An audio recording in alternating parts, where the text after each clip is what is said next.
네, 건강톡톡 시간입니다. 찬물을 마시거나 아이스크림을 먹을 때 순간 이가 시린 경험 있으셨을 텐데요. 네, 이 시린이는 왜 생기고 어떻게 관리하면 좋을지 박광식 의학 전문 기자와 자세히 알아보겠습니다. 자, 박광식 기자, 이가 시린 사람들이 일단 많이 있나요? 네, 생각보다 시린 이로 고생하는 분들이 많습니다. 나이에 상관없이 다양한 연령대에서 발생합니다. 실제로 성인 인구 가운데 최대 절반 이상, 한 57%가 경험하는 흔한 증상으로 알려졌고요.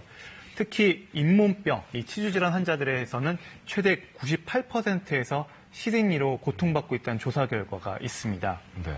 자, 이가 시린 거, 이가 썩거나 다른 문제가 있는 건 아닌가요? 물론 이게 충치가 있거나 잇몸 질환이 있어서 시린 경우도 있지만 그냥 시린 경우도 있습니다. 쉽게 말해서 입 안을 눈으로 봐도 별 이상이 없는데 이 찬 것만 되면 이가 시리고 아픈 증상이 나타나는 겁니다. 왜 그럴까요? 그래서 이 치아 구조를 먼저 살펴보면요.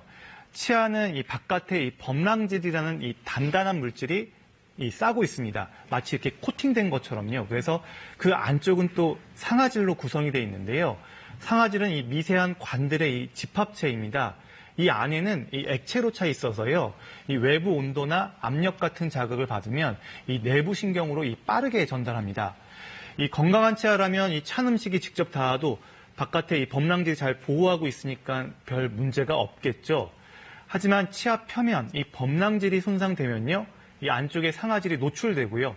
그래서 외부 자극이 바로 신경으로 전달돼 이가 시린 겁니다. 그래서 보통 칫솔질을 할 때나 찬 음료나 신음료, 또 단 음식, 심지어 에어컨이나 선풍기 바람 같은 찬 공기에 노출되면 시린 증상이 발생합니다. 그러면은 이 안쪽에 있는 상아질이 왜 바깥으로 노출되는 걸까요? 그러니까 그 노출되는 상황들을 좀 생각해 보면 되겠죠. 그러니까 치아 표면이 벗겨지는 상황들, 물론 충치나 치아가 파절처럼, 그러니까 치아가 금이 가거나 이런 원인 때문이기도 하겠지만요. 이런 원인이 없어도 잘못된 칫솔질은 코팅된 치아 표면을 손상시킬 수가 있습니다. 또 탄산음료처럼 산이 높은 음료도 표면을 녹일 수 있습니다. 그뿐만 아니라 단단하고 질긴 음식물을 자주 섭취하면 치아에 씹는 부분이 닳거나 이 치아 자체에 미세한 금이 가면서 시린이가 또 발생할 수 있습니다. 그리고 이를 가는 사람도 치아 표면이 닳아서 시린이가 잘 나타난다고 합니다. 네, 그렇다면 시린이 어떻게 치료를 해야 되나요? 우선 원인을 파악하는 게 먼저겠죠. 그래서 만약 시린 증상의 원인이 충치나 치아가 깨진 것이 아니라면 일단 다른 원인들을 찾아봐야 되는데요. 사실 아무 이상이 없다. 근데 그냥 이가 시리다면 치아 내부 상아질이 노출된 걸로 일단 봐야 합니다. 그래서 치료 방법은 여러 가지가 있는데요. 신경 차단제를 이용해 통증 전달을 차단하는 방법이 있고요. 또 하나는 노출된 부위를 이 레진 같은 다양한 치과 재료를 이용해 덮는 겁니다. 그래서 외부 자극을 차단하는 방법인데요. 장단점이 있습니다. 신경 차단제는 통증 차단 효과가 좀 낮아서 일시적이고요. 그리고 반복해서 사용해야 하는 단점이 있습니다.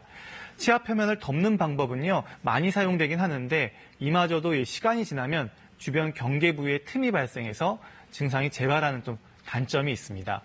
그래서 최근엔 더 근본적으로 이 손상된 치아 내부 상아질을 재생시켜서 시린이를 치료하는 방법들이 시도되고 있습니다. 일종의 유전자를 상아질을 만드는 세포에 도포함으로써 그 세포가 일을 하게 만들고 또 상아질 재생을 통해서 그 시린이의 근본적인 그런 원인을 차단하려는 그런 노력들이 이루어지고 있습니다. 다 그렇겠지만은 치료보다 예방이 중요하잖아요. 이 시린이도 그럴 것 같아요. 네, 맞습니다. 이 시린이 앞서 얘기했듯이 잘못된 칫솔질이나 이런 것들이 원인이라고 했죠. 그래서 바르지 못한 치아 관리를 잡아주는 게 중요합니다. 그래서 시린이 증상을 치료하는 가장 좋은 방법은요. 상아질이 노출되지 않도록 예방하는 겁니다. 그래서 올바른 칫솔질이 중요한데요. 시린이가 맞다면 먼저 칫솔을 부드러운 것으로 교체하고요. 칫솔질할 때 과도하게 힘을 줘서 이렇게 좌우로 닦는 것은 피해야 합니다. 칫솔을 조금씩 움직여서요. 치아 사이사이 이렇게 닦아주는 식으로 바꿔주는 것이 좋고요. 치아에 마모가 심하지 않다면 시린이에 사용하는 어떤 치약으로 칫솔질을 하면 또 도움이 됩니다. 또 평소 이를 갈거나 악무는 습관이 있다면 고쳐야 하고요. 또 질긴 음식이나 음식물을 과도하게 이렇게 씹는 것 또한 역시 피해야 합니다. 탄산음료를 마셨다면 물로 입안을 이렇게 헹궈주는 것도 도움이 됩니다.